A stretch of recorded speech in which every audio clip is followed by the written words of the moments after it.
As you listen to that reading, you have to be impressed with the fact that God is impressed with us. And sometimes when you look in the mirror, you wonder, why would God be impressed with me? As you look at your record in life, you can go back to your grade school grades, high school grades, and the honors you didn't win, and ask yourself, what's so special about me? And then as you begin to look at your record of righteousness, the wonderful things that you did in life, the great things you did for God, and you realize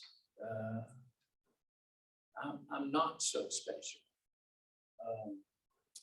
Jim has had some discouraging moments. He did real well with the song service today, but he was telling me that he's feeling really good about himself right now. And Bill and I and others have done, Bill sitting at the table with them right now, have done all we can to pick up his spirits. And he's had some really tough times in life.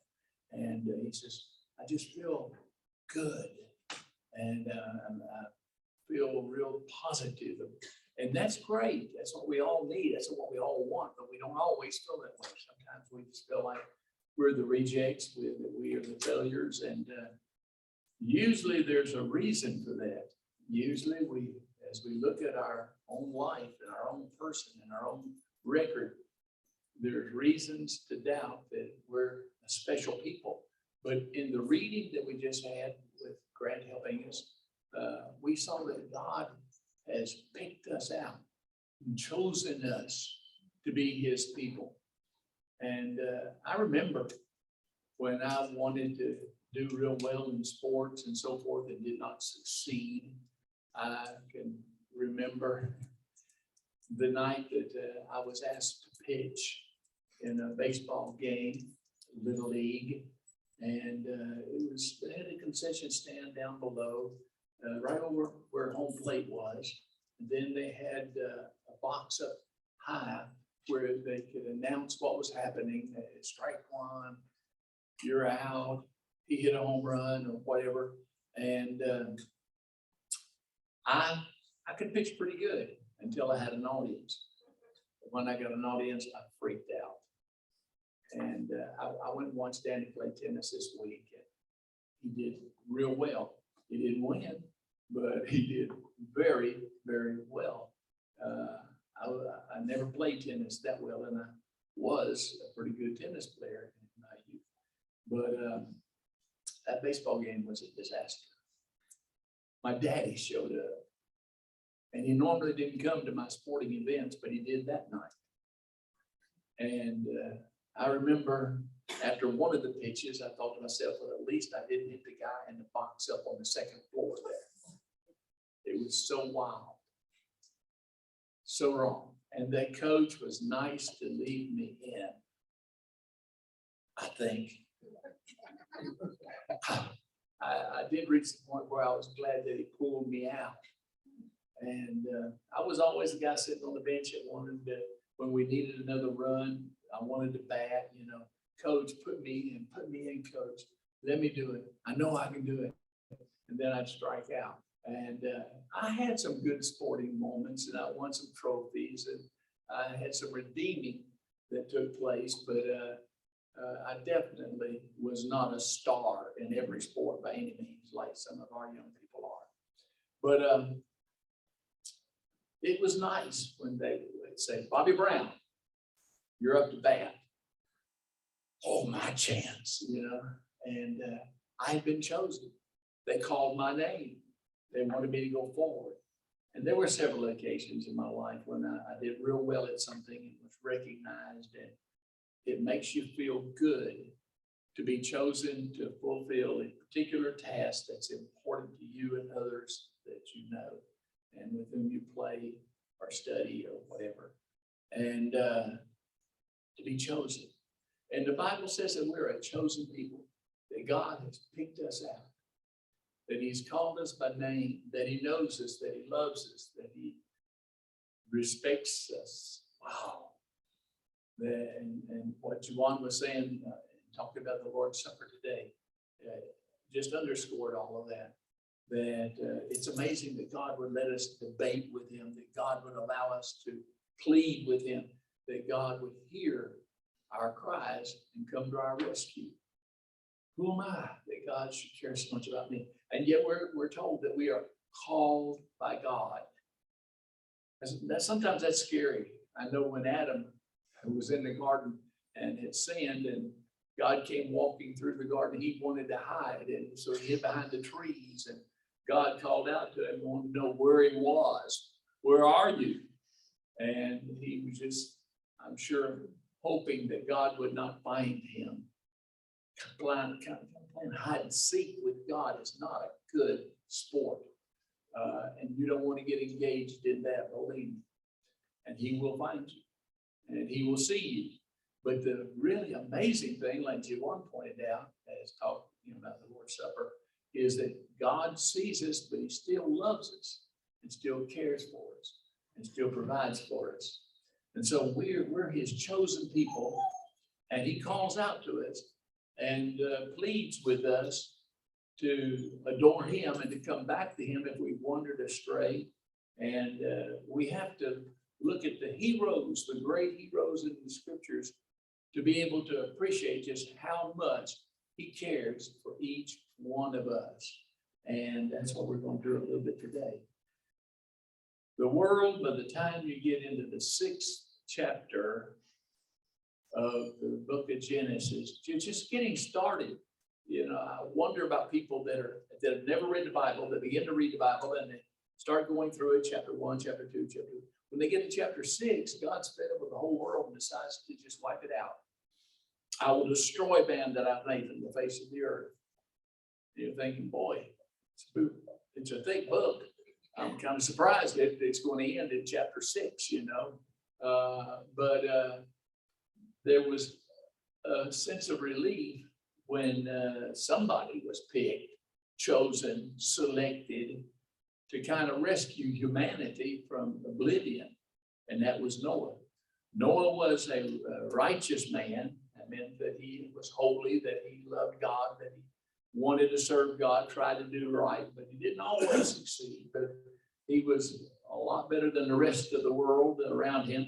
Noah was a righteous man, blameless among the people of his time, and he walked faithfully with God. What does that mean? That means he kept coming back to God. He kept depending upon God. He kept trusting in God. He had faith in God in spite of knowing his own weaknesses, like we would know our weaknesses today. And God told him, he said, I want you to do something. He called him, but he assigned him to a task. It's one thing to say, Brown, you're up, grab a bat. But it's something else, just to be, Brown, sit down, shut up. That's not what you want to hear. But God told Noah, he said, Noah, I'm calling you. I want you to do something special for me. What is that? I want you to build an ark. What's an ark? I'll show you. I'll tell you. I'll guide you. And it's going to take you 100 years to do it. And therefore, he had to live a lot of years more than we probably will. But God gave him the opportunity to build an ark and to save his family, 8 people. And the world started all over again. All of that misery that was going on, all of the violence, the corruption, just wiped out by a flood. A lot of dead people. A lot of sadness, I'm sure, as you look at all the corpses that remained after the flood. But his family was saved after working 100 years. And why did he do that? Because God called him and said, that's what your task is. That's what you're going to do. I've given you a job and I want you to complete it. And he did. And as a result, humanity was not totally wiped off of this planet. And then, not long after that, the world was already beginning to be repopulated. There were tribes of people. There were different languages. And along comes another hero of God, who was Abraham. The Lord said to Abram, go from your country, your people, and your father's household to a land I will show you. I will make you into a great nation, and I will bless you. I will make your name great, and you will be a blessing. And so finally, there was some population again, and there were different family groups, nations, and this one man who believed in God, trusted God in a great way, was respected by God. And so he became one of those special people of God. And he was given the opportunity to develop himself and develop his family until he had a nation of people that were recognized by God. And then he went on to be one of the great heroes of faith. He was called the father of the faithful. He is our example of faith. But he was told that he was going to have many descendants. I'm going to make you the father of many nations. And that's exactly what happened with Abraham. So he was called. But when he was called, he was also given a special task. He says, I want you to leave the country where you're living. You're in Ur of Chaldees. I want you to leave that country because there's a lot of people here that are worshiping false gods, just what Joanne mentioned in the Lord's Supper. And I want you to go off by yourself to the land of Canaan.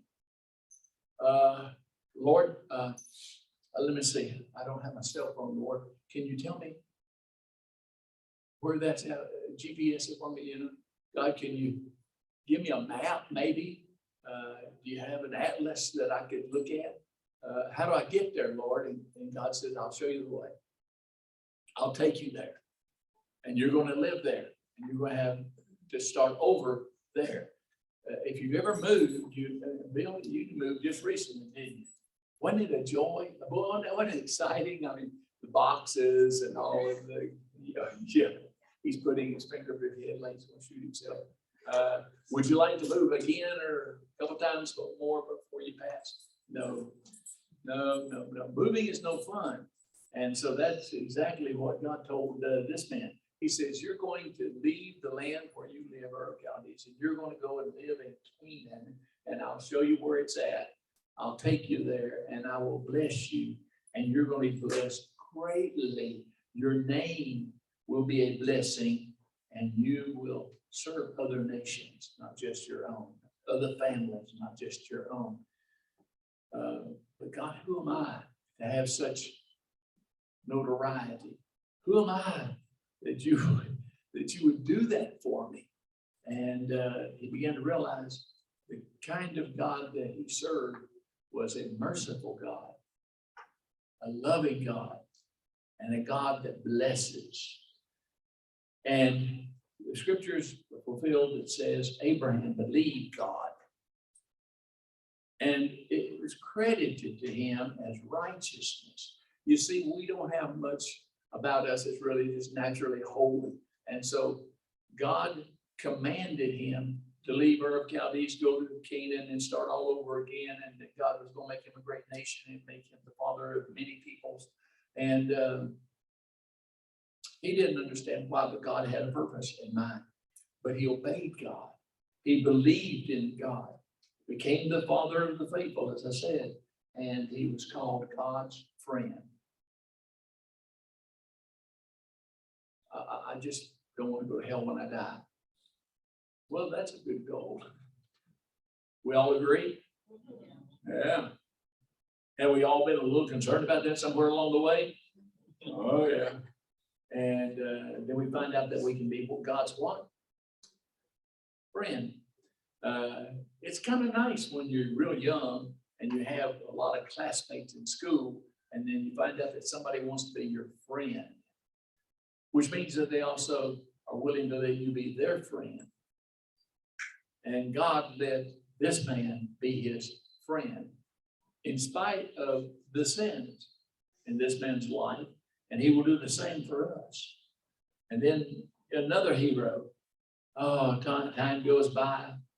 God's people, because of a famine, go down to the land of Egypt, and they end up spending 430 years there as slaves. And that's under Pharaoh.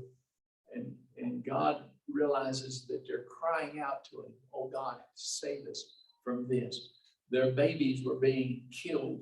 Their male children were being killed as soon as they were born because the Pharaoh was afraid that the Israelites would multiply too quickly and all of a sudden become a force that could come against his Egyptian army and maybe take it away from them.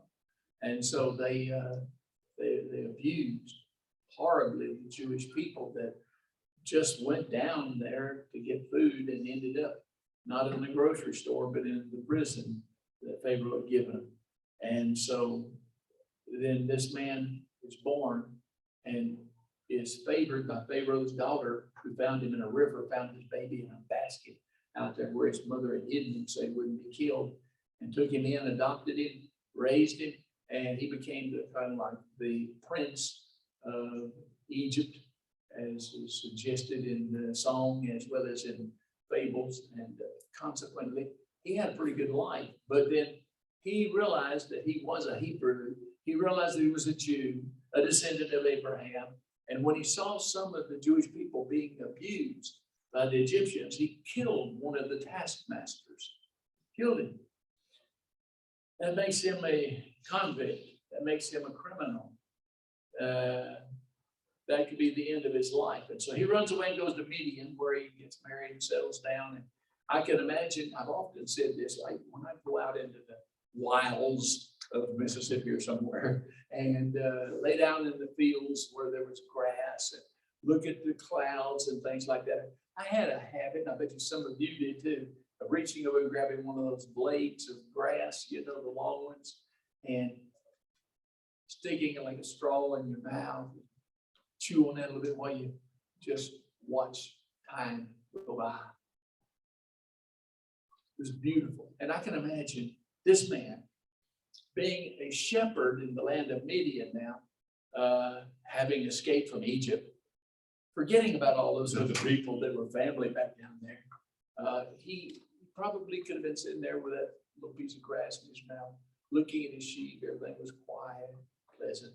Went down to see Rusty and his family yesterday in Divide. And one of the things that I told him is, you know, I don't think I could live down here, all this noise, you know. And then that was a joke because there was no noise. It's the most quiet, peaceful place on earth, I think. And I thought, you know, wow, what a beautiful place to just hang out. It wouldn't be a place where you want to do a lot of things because there's not a lot to do. But it would be nice just to relax, maybe listen to some birds singing. You could hear the bees flying outside. I mean, it was that quiet and serene. And here we got this guy. He's escaped from, you know, the possibility of being imprisoned or put to death in Egypt. And then God calls him from a burning bush and tells him to do what? Go back down to Egypt. Why, Lord? Well, haven't you always wanted to be called by God? Maybe not under those circumstances. He was called, but that meant that he had a lot of responsibility and things he had to do. What do you mean? You got to leave Midian and go back down there. I'm a wanted man down there. I could be killed easily down there. I don't know how this Pharaoh's going to view me or accept me or reject me or bless me or kill me. I don't, you know, Lord, I'm not a good speaker. I really don't speak very well, so maybe you need to send somebody else. Aaron, my brother, oh man, is he really able to express himself well? Send him. And so it's like a book I saw and read once. The book wasn't all that good, but all the title of the book was so good. It says, "Here am I." A quote from Isaiah that we'll see in just a moment. "Here am I, send Aaron." Volunteering to send Aaron, but not himself. And so you find that this is the man that has to go back. And so he was called, and we all would like to have that blessing. Oh, I want to receive the call of God in my life. Do you really? Where is he going to send you? What's he going to ask you to do? What risk will you have to run? and what ultimately is going to happen to you if you answer the call of God.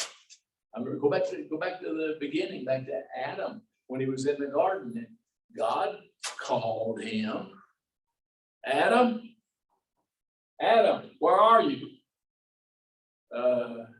And that was a call that Adam didn't want to answer, right? Hiding behind the trees, that's where I'm at.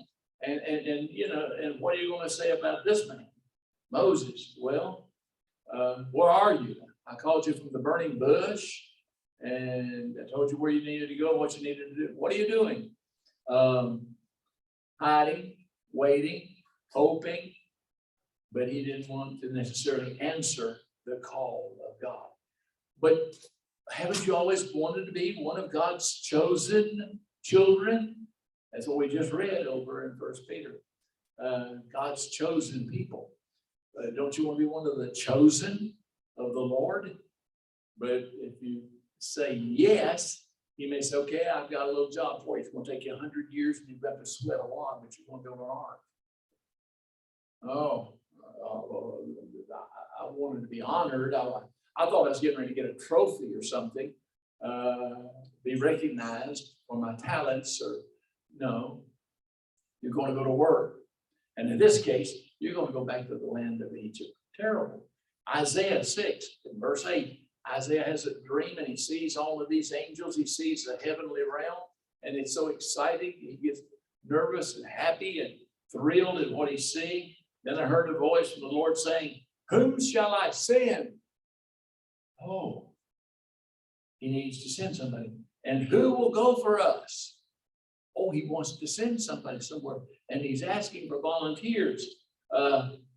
Here am I, send me.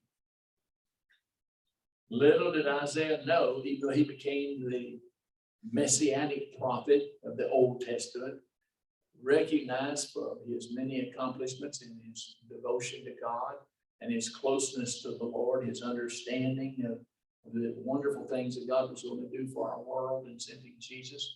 But at the same time, he just said, oh, you need somebody to go? You're trying to pick somebody out? I volunteer. You can send me. But he didn't understand the responsibility he would have as a prophet of God at that time. He lived a tough life, as did also Jeremiah. Before I was formed in the womb, Jeremiah said, oh, I knew you. Before you were born, I set you apart. I appointed you as a prophet to the nations. Oh boy, that'd be wonderful. God would pick me out and say, I'm going to make you a prophet to the nations. You're going to be recognized by everybody on earth. You're going to have such an important position. Everybody will read the literature that you're going to leave behind. Just like Isaiah, here comes Jeremiah, and he's ready to be called. But the calling always came, that choosing came with a lot of responsibility. You know, we want to be called at graduation to be recognized as the valedictorian. But it doesn't always work out that way. Sometimes the calling is just to do a lot of work. I remember a guy that had a weird name that I worked with as just a kid.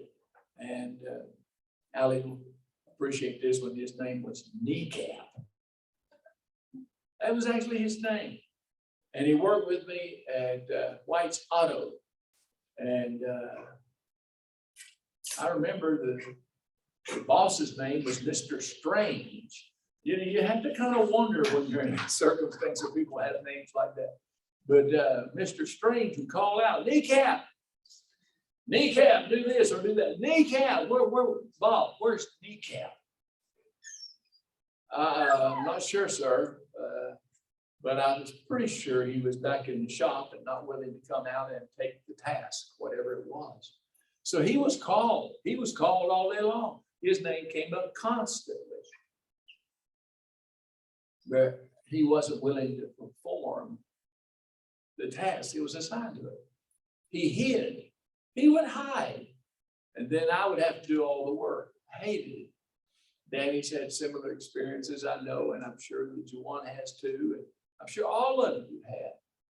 That you get the calling and somebody else does too, but they don't want to come, they don't want to work, they don't want to do, they don't want the responsibility. And so they just let you do it.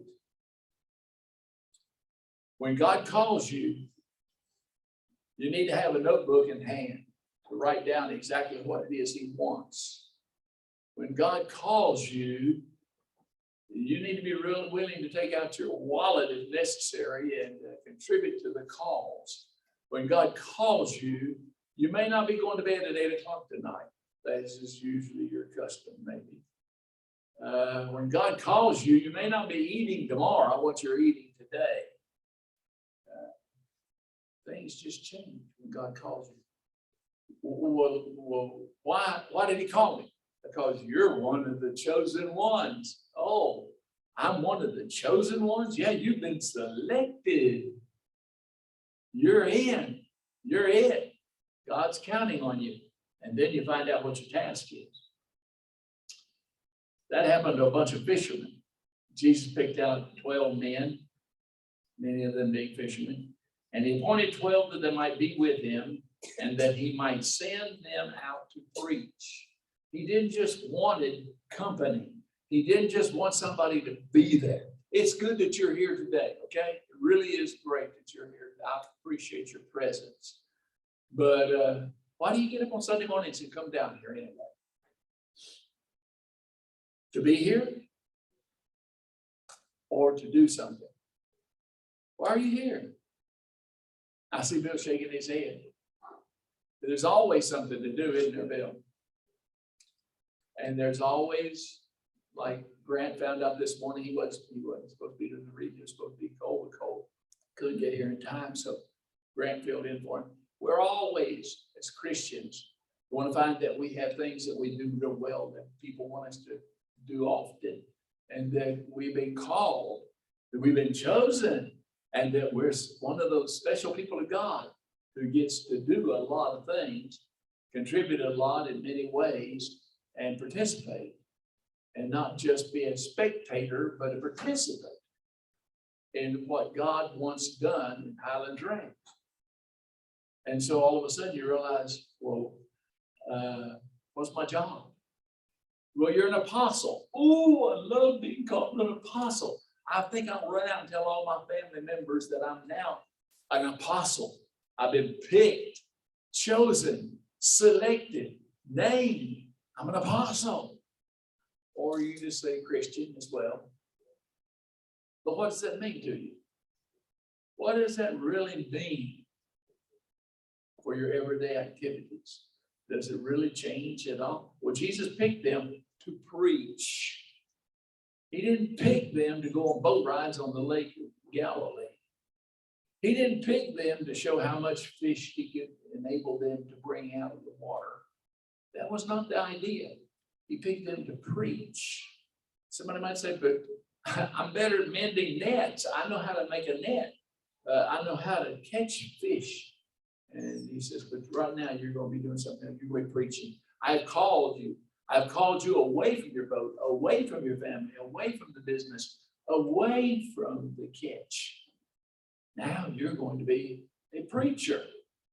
And they had to become preachers, and they became good preachers, and they traveled with Him. They, I'm sure, went through hunger with Him. They went through exhaustion with Him. They picked up some extra holes in their sandals with Him. That was what it was to be selected, to be chosen, to be special. On the day of Pentecost, Acts 2:41, we read, those who accepted His message were baptized. I got baptized today. I've been washed in the water. I am now a Christian. I am a child of God. I've been picked. I've been selected. About 3,000 were added to their number that day. Ooh, so many chosen people, so many selected people, so many special people. Yeah, but for what purpose? To make sure that that 3,000 who baptized that day real quickly became 5,000 and then 10,000 and who knows how many more. And they were all given the responsibility to worship God, to serve God, to preach the gospel to every creature on this planet. That was their task. They were called the church, ecclesia. And as Juwan pointed out, I'm quoting him a lot in my sermon today, but as he pointed out, the church are the people who have gathered and assembled for a reason that God has given them to worship him, to praise him, to serve him, yes, but also to preach his gospel to everybody they possibly can. You've been called. You've been chosen. Congratulations. Get ready. Get dressed for work, not play, because God wants you to help him. In Acts 13, the church in Antioch, the church in Jerusalem had people go down and start the work in Antioch. And the church in Antioch was growing, growing fast. It was just doing real well. And so the Holy Spirit called for volunteers, but had somebody in mind. While they were worshiping the Lord and fasting, that's what we want to do. We want to come together. We want to worship. We want to take the Lord's Supper. We want to, be here present and hear the singing. That's what we want to do. But it says while they were worshiping, while they were fasting, the Holy Spirit said, set apart for me Barnabas and Saul. Oh, good. We have been set apart. We have been made special. But it was set apart for me, Barnabas and Saul, for the work to which I've called them. Well, that work involved a lot of marching around the countryside, preaching the gospel. It involved actually working with the church in Antioch to make sure that it did well. They had a lot of responsibility because they were called. I have called them to the work which I have called them. So when we think about being called, being chosen, being special for God, we have to understand that God does that for us when he's ready for us to go to work, when he's ready for us to start contributing. In 1 Peter 2:9, which we read in the very beginning, but you are a chosen people. You're special. You were chosen. You were named. And your name's been echoing through the heavens. You are a royal priesthood. I'm a priest. Well, you are now. You weren't before, but you've been called. So now you're a priest of God. A holy nation. God's special possession. We all have special possessions, don't we? Talking about moving and so forth. We've lost even animals. A pet iguana. He apparently went out with the garbage. We've lost things that got broken, jars, jugs, and all kinds of things were family relics. Kelly's lost pictures that cannot be replaced. And those were special possessions. And she has certain things that came from her mother and her grandmother that she's going to pass on to some of you lucky ladies when she passes from this world. And she's a person that knows what special possessions are. But this says that we are God's special possessions. You thought, I thought I was the worm that was going to be able to crawl into heaven without being noticed too much.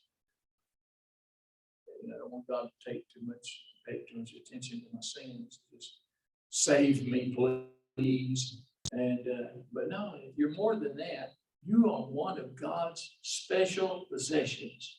He possesses everything, but you're some of his special possessions because you've been called. But if you've been called, chosen, you also have been given a task to fulfill. That you may declare the praises of him who called you out of darkness into his wonderful light. You're supposed to be out declaring the praises of God. You're supposed to be telling everybody how wonderful he is because you're one of his chosen spokespersons. Are you doing that? Oh, we read in Romans 12:6-8, if you want to know what it's like to work in this particular factory. Let me give you some ideas. We have special gifts, different gifts because we're special people with special talents. But we've been given these different gifts as Christians according to the grace given to each of us. If your gift is prophesying, what should you do? I've been given the gift of prophecy. Ooh, how wonderful. That's one of the top things to get. That's a real premium. That's a blessing. That's a trophy for you, spiritually speaking. Oh, you've been given the gift of prophecy. Then prophesy according,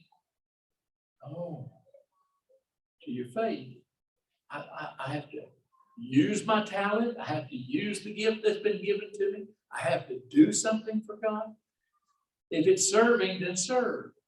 Oh, you've been given the task to serve. Well, then serve. That's what it's all about. If it's teaching, then teach. If it's encouraging, then give encouragement. If it is giving, then give generously. If it is to lead, do it diligently. If it is to show mercy, do it cheerfully. So what he's saying is, you've been chosen. You've been selected. You're in. Your name's on the roster. You're employed by God. And what a blessing. I can go around and tell everybody, I've been picked by God. I know. But for what purpose? Do you even know what your purpose is? What have you been called to do? Now, I want you don't have to answer out loud, please. But to yourself, answer the question. What have I been called to do? Oh. And are you doing it? Where have you found your opportunity to serve? You know, they have classes now they give in churches. Evangelicals are known for this, for determining what your gift is. Well, that's good. You want to find out what your gift is in God's kingdom. Be great to find out, wouldn't it? You can write it down. You can put it in your notebook, put it on your calendar even. But are you actually doing what you were called to do? Do you even know what it is you've been called to do? That you're capable of doing? That you could do if you wanted to? Do you even know? Have you ever thought about that? Other than just saying, I got baptized, I guess that makes me one of the called, one of the chosen. I am a special person there, part of that royal priesthood. I guess that's who I am. But what are you doing that would identify you on the basis of your calling? I think after a sermon like this, there'll be a lot of people thinking, do I have to be called? Do I have to be named? Couldn't I just kind of hitchhike along the way and not necessarily take a seat somewhere? What's my task? What's my talent? What's my gift? What has God called me to do? What's so special about me? Why have I been chosen? Well, right here, we have a little advertisement that we put up all the time, the Church of Christ in Highland Ranch. And so as you think about your participation here, and this is not to chew you out, get onto you, or to criticize you in any way whatsoever, it's to motivate you. I want you to really have some heart-searching moments, prayerful moments, where you ask yourself, what am I doing? Well, I attend services. Shall we applaud? Is that really what God called you to do, was to attend services? Don't think so. There's a whole lot more you can do. There are a lot of people, and this is not in my sermon preparation at all, but there's just a lot of people that are hurting. Who are you helping that's hurting? There are a lot of people that are absolutely, I pass them all the time when I'm coming up here rushing in the morning, bringing all this equipment and stuff. I pass them on the street and they're walking their dog. And I'm thinking, I'd like to invite him to church, but I don't think that's where he wants to go this morning. I don't think that's what he planned to do. But there are people that need to be invited. There are people that need to be here. There are people that need to be hearing lessons like this about being called by God and having a particular function in life that he expects you to carry out, and about being faithful to him. What does that really mean? And we're not telling everybody that you can be a Christian. You can be one of the selected ones. You can be the one that God has appointed to a particular position and task. Who knows? You might knock a home run. You might score a touchdown for God. You might bring somebody to Jesus that has never, ever heard the word. And so we all have the challenge to hear the call, to think about what the call means, analyze our lives and say, what has God called me to do? What has God called me to be? And what does he expect of me? You agree? And isn't it challenging, though, to stop and think about that and wonder, why am I one of God's special possessions? What makes me special? Is there something I need to be doing that would make me special? Well, read your Bible every day. That makes you pretty special. A lot of people don't do that. Pray a lot. That makes you special. There are a lot of people that don't even do that. Attend services. Oh, yeah, definitely. Be sure and be here because you need it, and God has given you that opportunity and that blessing. Love all of you a great deal. It's a real joy for me to be a part of this fellowship and to see your lives changed by God and to see you really, really, really walking in the way of the Lord.